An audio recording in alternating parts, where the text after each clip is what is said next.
plants that will host their caterpillars, basically plants that have leaves that the caterpillar of that species can consume.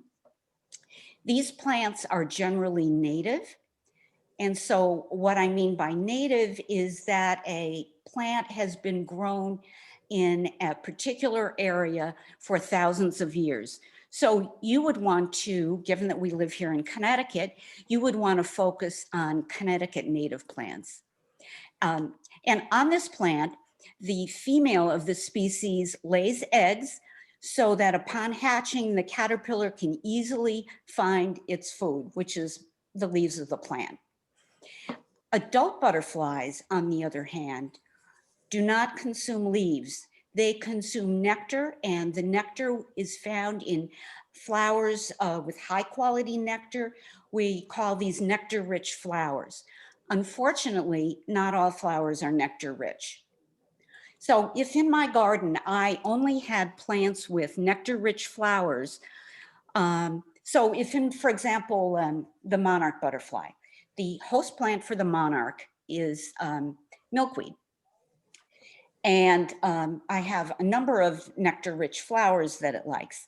If I only had nectar-rich flowers, but no milkweed, the adults would probably stop by, but with less frequency, unless I had the host plants or unless I was lucky enough to have a next door neighbor that was growing them.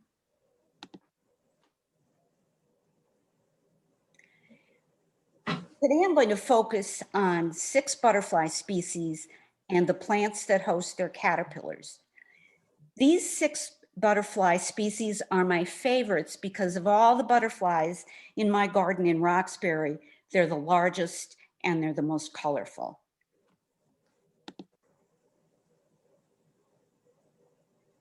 The first of these is the eastern tiger swallowtail. This butterfly is called a swallowtail because, I don't know if you can see my arrow here, the back edge of its hind wings resemble the forked tails of swallows. Now, usually these forked tails are equal in size. This one, however, happens to look a little shorter. The eastern tiger swallowtail has a wingspan of up to 5 inches from here to here. And it's found here in Connecticut year-round, overwintering as a pupa. Last year, the eastern tiger swallowtail was my most frequent butterfly visitor in my garden. I had 192 sightings. Let me explain what I define as a sighting. Because I want to have data regarding the quantity and species of adult butterflies landing in the various plants in my garden, I devised a method for counting how many I consider to be in residence. So every day during the summer, I very informally jot down the number of each of the butterfly species that I simultaneously see. So for example, if on last August 1, I was outside in my garden and I saw 5 adult eastern tiger swallowtails, and then later in the day, I saw 3 eastern tiger swallowtails, my eastern tiger swallowtail count for the day would be 5 because I saw 5 in the morning. And I'm going to assume that the 3 that I saw in the afternoon were a subset of the morning 5. Admittedly, this could be undercounting a bit, but it's better to undercount than overcount. I use the same method to count the monarchs, the black swallowtails, and so forth. The larval host plants for the eastern tiger swallowtail caterpillars, the ones I have listed here all are native, and they may already be growing on your property. They include tulip trees, ash trees, and wild cherry trees. These are large trees. You would certainly only need one of them. I know I have at least 1 tulip tree in my woods, and I also have a wild cherry tree.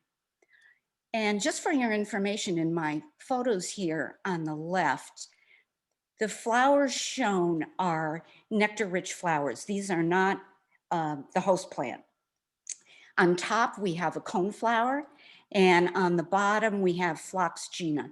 Both of these I'm going to be discussing in the second half of my talk.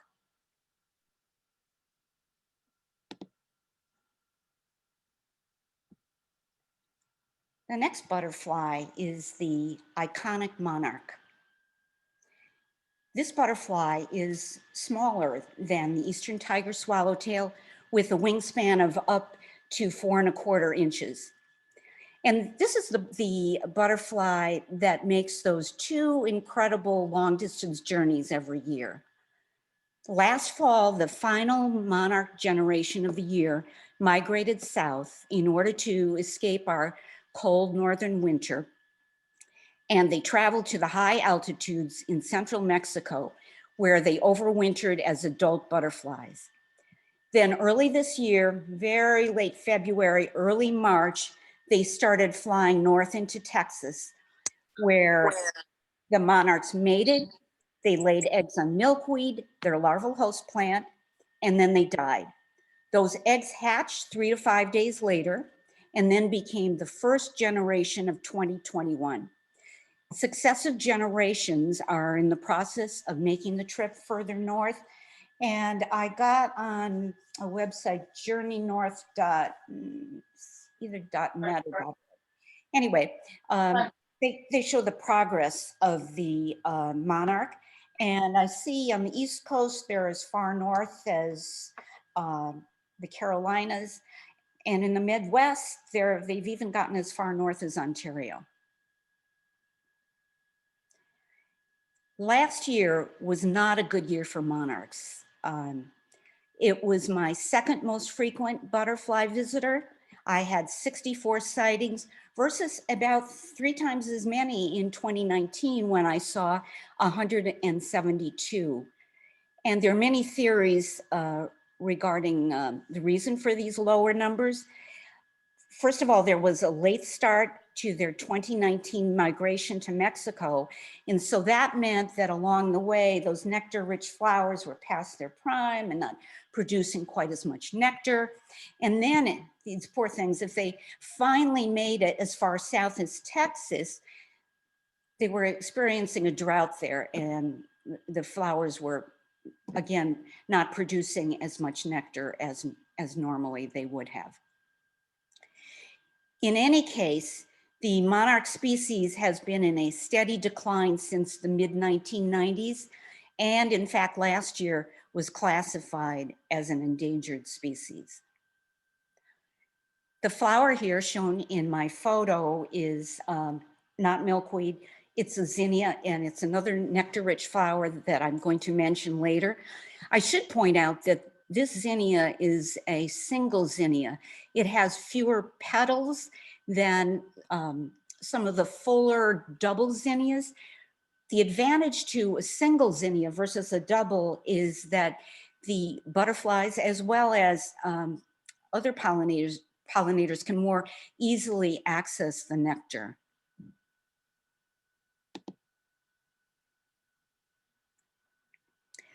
One of the best things a homeowner can do for monarchs is provide a habitat that would include their larval host plants, as well as nectar-rich flowers for the adult monarchs.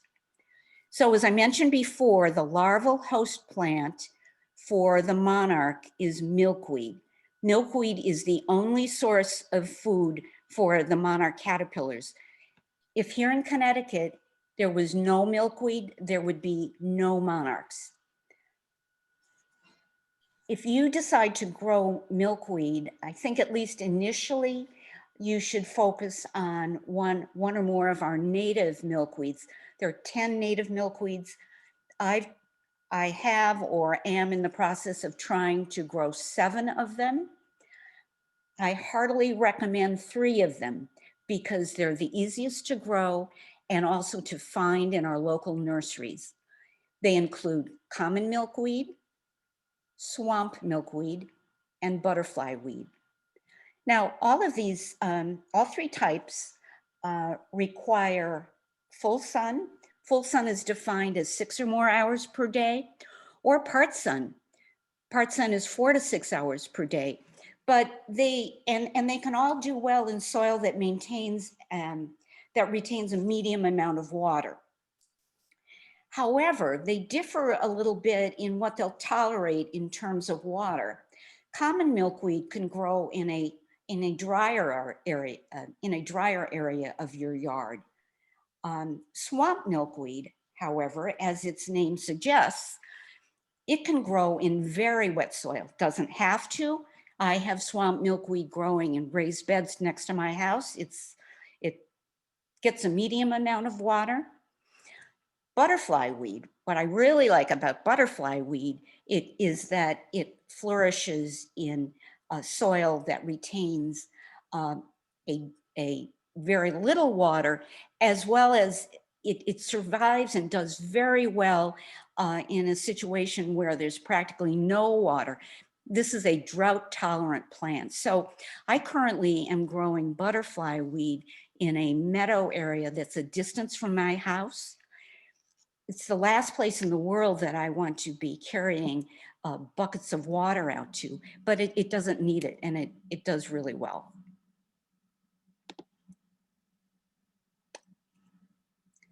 The next butterfly I see in my garden is the spicebush swallowtail. So the spicebush is about the same size as the monarch, with a wingspan of up to 4 1/8 inches. And like the eastern tiger, it's found here in Connecticut year-round, overwintering as a pupa. It, however, requires different native host plants, and they include the spicebush as well as the sassafras tree.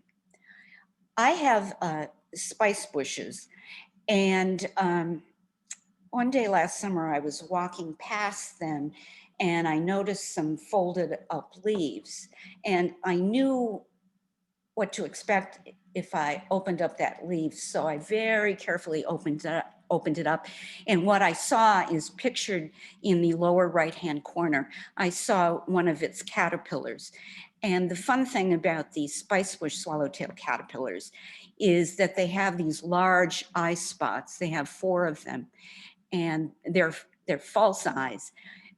They're meant to frighten away predators. The photo of the adult butterfly on the left is on a nectar-rich flower that's not a host plant. That's on a butterfly bush, and I will be mentioning those again later.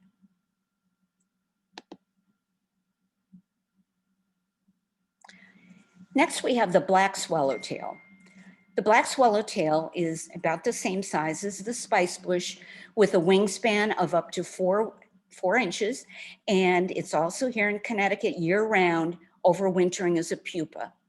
And in fact, it's very similar to the spicebush swallowtail in coloration, in that it's dark, except, and again, here's my arrow, except it has these 2 rows of markings instead of the single row on the spicebush swallowtail.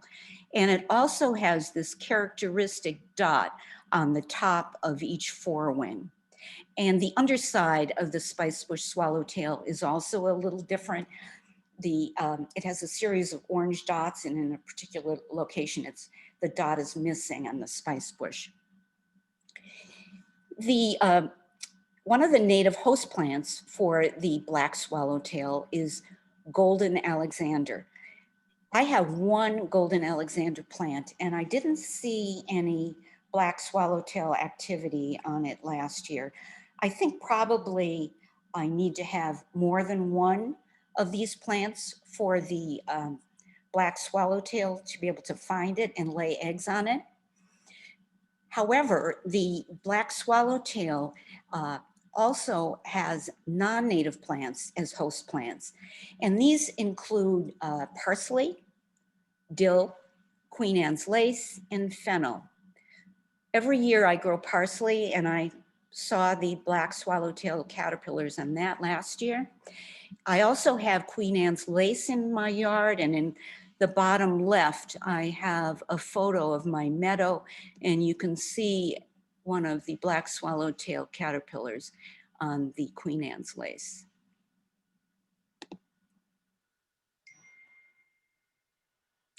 Next is the great spangled fritillary.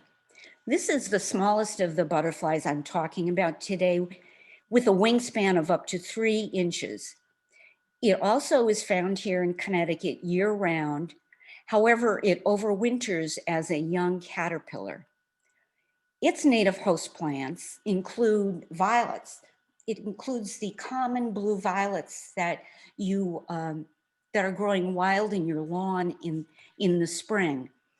Last year, I transplanted a number of these violets from my lawn to a flower bed because my lawn gets mowed from time to time. And that, for the most part, is going to eliminate the fritillary caterpillars and their food sources. So this year I will have some violets that are in my flower bed, and they're, quote, protected. And we're also going to follow a suggestion that the speaker, Mary Wilson, made last week, and that my spouse, who does the lawn mowing, really readily endorsed. And it's called having a no mow May. So essentially, you don't mow your lawn in May. And this allows the violets that I didn't have time to transplant, as well as other wildflowers, dandelions, other small wildflowers, to provide nutrition for the pollinators that emerge early in the year. So these, in the photos, I should again point out, these are coneflowers. These are not violets, and they're nectar-rich flowers that I will discuss later.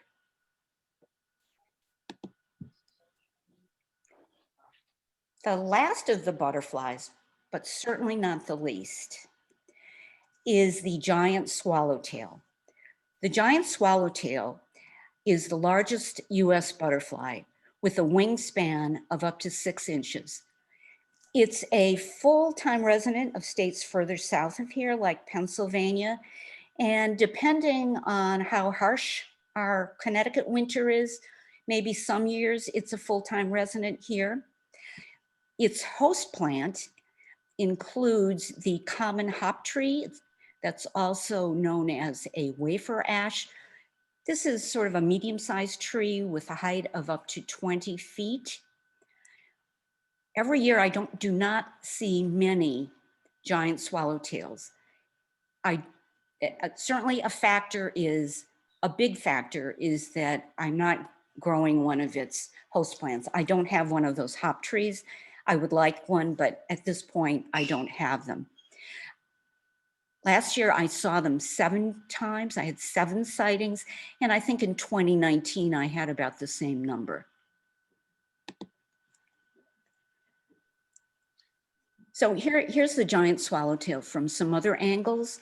And you can see that from the top, from the upper side, its appearance is quite different than from the underside.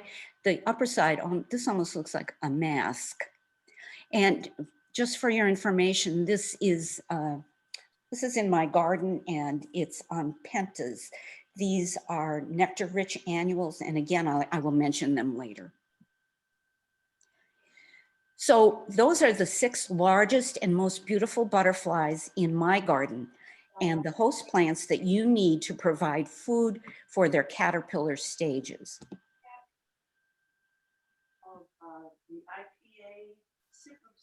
Next, I'm going to tell you about nectar-rich flowers. And these are flowers that, nectar-rich flowers are needed for the adult butterfly stage. Every year I attempt to improve my garden by replacing the plants that are not top-notch nectar sources. The following are my favorite nectar-rich performers to date. All of them are Connecticut natives, and as native plants, they tend to also be popular with other pollinators like bees, other insects, and also with the hummingbirds in my yard. They're all perennials, so they don't need to be replanted every spring, and some of them are popular with more than one butterfly species. By the way, if I don't mention a plant you grow that's very attractive to the butterflies in your yard, please share it with us. Click on chat and it will be mentioned at the end.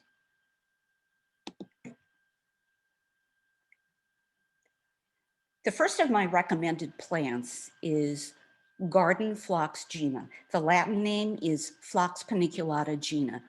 Really, this is my top nectar-rich flower. This is the plant. I need to point out that there are many, many different types of phlox. Phlox subulata, there are other ones. There are many different types of Phlox paniculata. There's Phlox paniculata David. Forget David, it's Gina. Gina's the one. So this plant can grow to a height of 5 feet. And this is a photo of my garden from several years ago. And you can see it here in the background. It must be at least 5 feet there. It grows to a width of 1.5 to 3 feet, requires fuller part sun, and needs a medium amount of water. This is my most popular nectar-rich flower. Initially, I had just this one grouping or drift in my garden. Last year, I divided up this drift so this left half got moved over here. And I also have 2 other large groupings because it's such a great plant. It's on a record day last year, maybe mid-August, I looked out my window and I saw a total of 15 adult butterflies out there, and they were simultaneously sipping the Phlox Gina's nectar.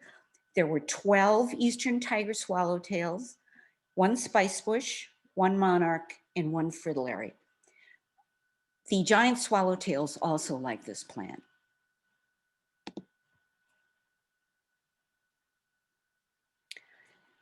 Next is purple coneflower, Echinacea purpurea.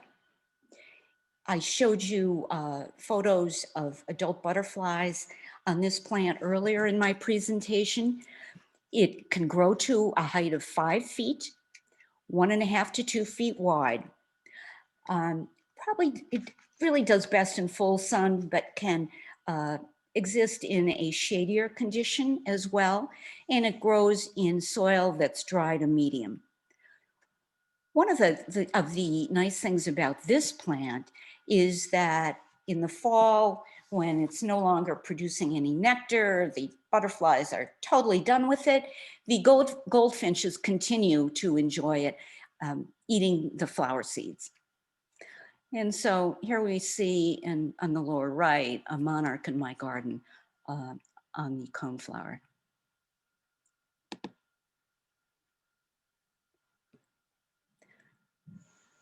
The next nectar-rich flower is common milkweed, Asclepias syriaca.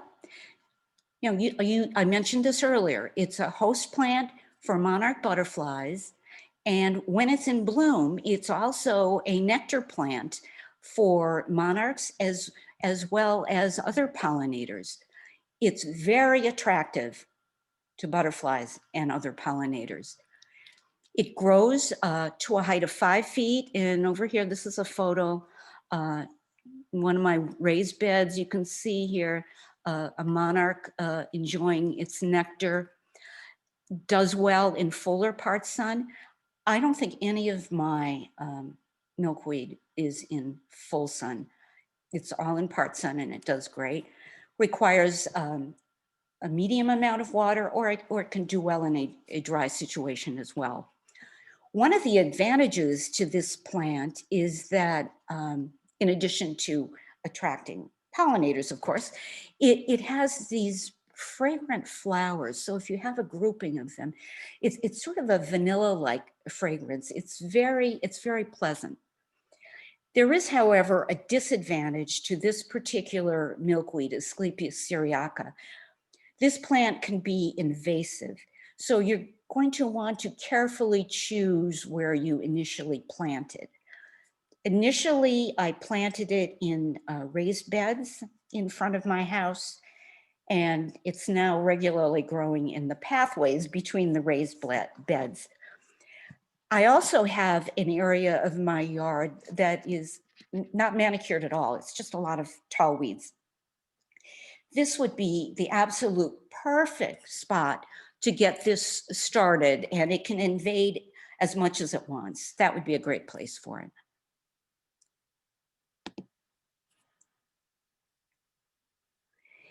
Next is swamp milkweed, Asclepias incarnata. And again, I mentioned this earlier. It's a host plant for the monarch butterfly and a nectar plant for pollinators when it's in bloom. It's very attractive to monarchs, to giant swallowtails, other pollinators. Last year, my swamp milkweed, and I had 6 of them in front of my house, they were really literally abuzz with pollinators. Unlike common milkweed, this plant is non-invasive. It's a shrub-like form when it's mature, and it stays like that. And it also has those same fragrant flowers as the common milkweed with that sort of vanilla scent.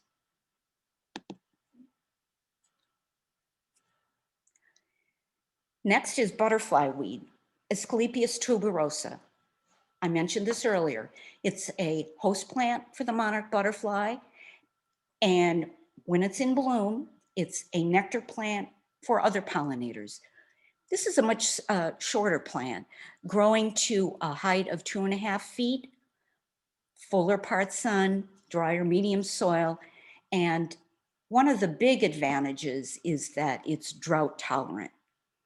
It's available with orange flowers, as I have pictured here. I have it in my meadow area. I have a cultivar, Hello Yellow, and that has yellow flowers. I have found, even though I really like this plant, I have found that it's not quite as popular with monarchs as are the common and swamp milkweed, but it is popular with other pollinators. And one year, a few years ago, this was the first milkweed that on which I witnessed any monarch activity. I found mid-June, I found some monarch caterpillars on it, and there was no sign of monarchs on my common or swamp milkweed.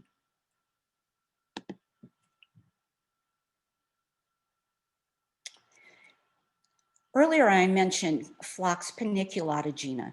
Overall, that's my favorite nectar-rich flower. This plant, Meadow Blazing Star, Liatris ligula stylus, is my very favorite nectar-rich flower for the monarch butterfly. In the literature, it's always referred to as a monarch butterfly magnet. It grows to a height of 3 feet,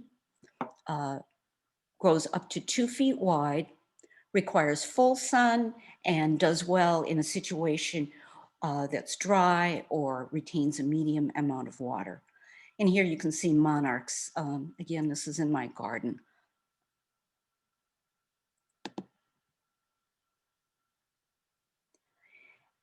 And the last native nectar-rich flower that I'm mentioning today is sweet pepperbush, Clethra alnifolia. This is a good-sized plant growing to a height of 8 feet, 4 to 6 feet wide, needs full sun to part shade, and thrives in soil that retains a medium amount of water or is even wet. I have it, this plant, I did not plant this. When we bought our property 20 years ago and before we built our house, it was here. So the seed was planted by a bird or the wind or who knows, which is really a great thing. And it's, I have it in a situation where it's really quite shady, and I don't know that it even gets a medium amount of water, and it does well. I should mention that Clethra alnifolia also is available, cultivars are available. and they're shorter. I don't know how attractive the cultivars are to butterflies, however. I bought one of the cultivars last year, but it's too soon to say how attractive it's going to be. For this particular plant, this particular nectar-rich flower, eastern tiger swallowtails like it, as I have in the picture here, I've shown in the picture. I haven't seen other butterflies on it, however.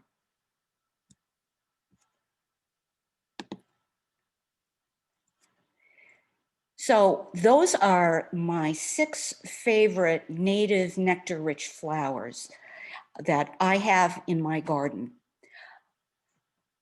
I'm trying to include more plants, more native plants in my gardens, like the ones I just talked about. And I prefer natives because they're not only attractive to butterflies, but they also provide nectar for bees, butterflies, and other pollinators. In essence, these plants better support the food web in our immediate area, and this is very important to the other wildlife, including the birds. However, not all the nectar-rich flowers in my garden are native, as you saw from some of my photos. I am growing a number of non-natives that the butterflies also find quite attractive, so I'm going to mention them. Okay, 2 of the non-native perennials, and again, perennials come back every year, but they bloom for a shorter period of time, typically. I have butterfly bushes. I have several of these. And I also have lilac bushes. I also have non-native annuals, and annuals you need to replant every year, but the advantage is that they continue to bloom all summer. I have zinnias. I showed you a photo of a monarch on a zinnia. I have pentas. The giant swallowtail was on a red penta. Pentas are also available in other colors. I grow tall verbena bonariensis from seed. I did not show a photo of that. And I also grow Mexican sunflowers, Tithonia rotundifolia. This is an orange daisy-like flower. It's also available in yellow.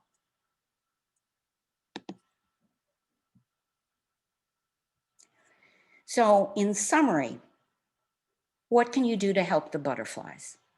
Well, first of all, you can avoid the use of herbicides and pesticides, because if you use them, it's counterproductive. You're going to kill the butterflies that you're trying to attract. And if possible, plant as many as many native host plants for the caterpillars and native plants with nectar-rich flowers for the adults. And if you take the above 2 actions, you avoid the use of herbicides and pesticides, and you're growing some native plants, host plants, or nectar-rich flowers, whichever. If you do that, then you can officially join the Roxbury-Bridgewater pollinator pathway if you live here in Roxbury or Bridgewater, or if you don't, if you live in another community and they have a pollinator pathway, you can join theirs. The pollinator pathway is a continuous corridor of pesticide-free properties that provides food and shelter for butterflies and other important pollinators. For more information about the pollinator pathway, you can go to pollinator-pathway.org. And if you're avoiding the use of pesticides and you're growing some native plants and you're ready to join up, you can go to that same website, pollinator-pathway.org.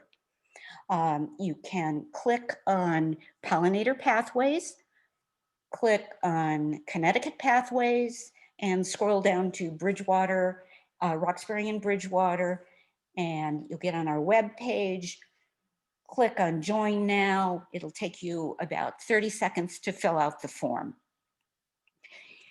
I should point out something about the form, because this is the Pollinator Pathway Northeast form. And there's a somewhat confusing question on it.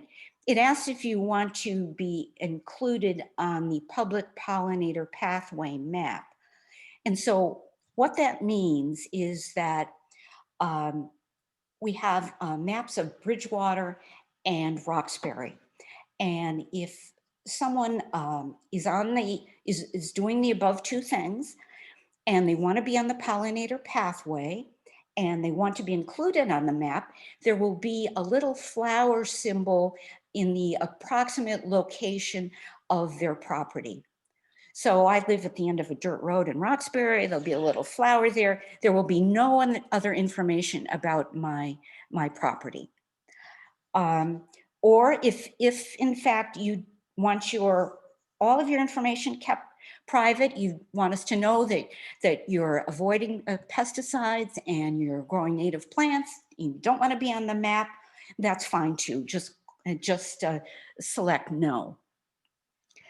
I should mention that I'm a member of the Roxbury Bridgewater Garden Club, and in May, on May 22nd, Saturday, May 22nd, from 8:30 a.m. to 12 noon, we're going to be having our annual plant mart.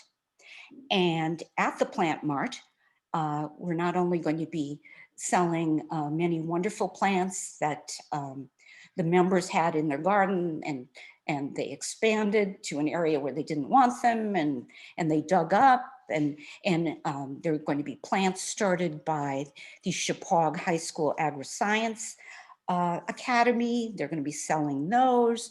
They're going to be also native plants there. And in the native plant area, I'll be there, and I am going to be answering any questions you may have about the pollinator pathway. I will have our Roxbury and Bridgewater maps. So if you've already signed up for the pollinator pathway, and you wanted to be included on the map, your property, in your property location, there will be a little flower indicating that there's a pollinator pathway number at that location. So that's my presentation for today. Are there any questions or comments? Thanks so much, Toddy. That was terrific. We do have a few. One of them I was going to ask just quickly, where will the plant mart be this year? Oh, thank you so much. Okay, it's at the same location every year. It's at the Bridgewater Firehouse. And again, it's Saturday, May 22 from 8:30 to noon. Terrific. I'm just typing that into the chat so people can see it. And you said 8:30 to noon? Right. And we are mostly outdoors. So if anyone has concerns at this point about the COVID situation, our plant mart is conducted on the grounds of the firehouse. So we're mainly outdoors. That's good. That's good news. So I have some information about some talks that people can go into the chat to see. I'm going to concentrate on questions. Let's see. I think Mary had something that I'd like to include. So let me just pop over here. Mary Wilson commented that honeybees have a 4-mile range. Others have a smaller range, thus the necessity for habitats to be spaced fairly close by. And that also kind of reinforces our need for our pollinator pathway locally. Thank you, Mary, for that. Marty Sherman commented that the ruling by the U.S. Fish and Wild Service in December 2020 was that the monarch's endangered species is warranted but precluded by higher priority, which means it falls short of endangered species listing. However, I just did a quick search on that. It did say that the monarch butterfly met all the criteria for endangered species. So, so Toddy is correct in that, and Mary is correct that for other reasons, the Fish and Wildlife did not name it as such. In other literature, you can read that they decided that the little brown bat, Illinois chorus frog, and golden winged warbler warranted endangered species status. So although it wasn't qualified quite yet as endangered, it is. So anything that we can do to help it is definitely plus. Someone asked if a pepper bush is a perennial or a shrub. My understanding is it's a perennial shrub. Is that correct, Toddy? That's correct. Okay, great. And there are several different types of cultivars, I know. Is there anything that you would recommend above any others? I only have the species. I only have the large shrub. I bought a cultivar last year. I think the word hummingbird is in the name, but often I don't know how attractive a plant is to butterflies until it's been in my garden for 2 years. And the plant has really had a chance to settle in. Thank you. We've got some thanks to you, and I posted the date and place of the plant mart. Someone comments that they read that prickly ash tree also hosts giant swallowtails. I'm not familiar with that. Do you know anything about that, Toddy? Okay, the name of and I'm not aware of that, but it certainly could be. I see there's a question here: what is a hop tree or wafer ash? So I quickly looked up the Latin name, and I'm going to mispronounce this, but I will spell it for you. It's Calea trifoliata, commonly known as common hop tree wafer ash, stinking ash. Okay, all right. And the spelling of the Latin name is Ptelea. Trifoliata is Trifoliata. And I'm looking for it locally. I know that they have them at Broken Arrow, and that's a nursery in Hamden, but they only have the cultivar, and I'm not sure if the cultivar is going to be that attractive to the giant swallowtail. Toddy, a couple other notes. People have often commented that they plant these wonderful plants, and then they see the caterpillars the butterfly caterpillars eating them, and then they get nervous that their plants are going to be obliterated. Do you have any comments about that, or what's your experience? Well, you wouldn't want to have, especially, I'm thinking of milkweed. You wouldn't want to have just one small milkweed plant. And in fact, if I'm growing some new milkweed plants, I may in some way try to protect it with netting. Because if a female monarch lays an egg on it, the caterpillar thrives. That caterpillar can make quick work of a small milkweed plant. So I would suggest planting milkweed in a grouping. If it's common milkweed, in a grouping of maybe 3 to 5. If it's swamp milkweed, maybe you'd want one of them. Maybe you would want to protect them with some sort of netting for the first year or so until they obtain a certain height. What I've also done sometimes is I'm trying to grow another type of common milkweed. It's called purple milkweed. The plants are small. If I see a monarch caterpillar on that milkweed, on this small plant, again, that caterpillar could make quick work of that plant. They have voracious appetites. So I'll pick off that leaf and I'll reposition it common milkweed in my yard, in which I have a lot of those. Great, thank you.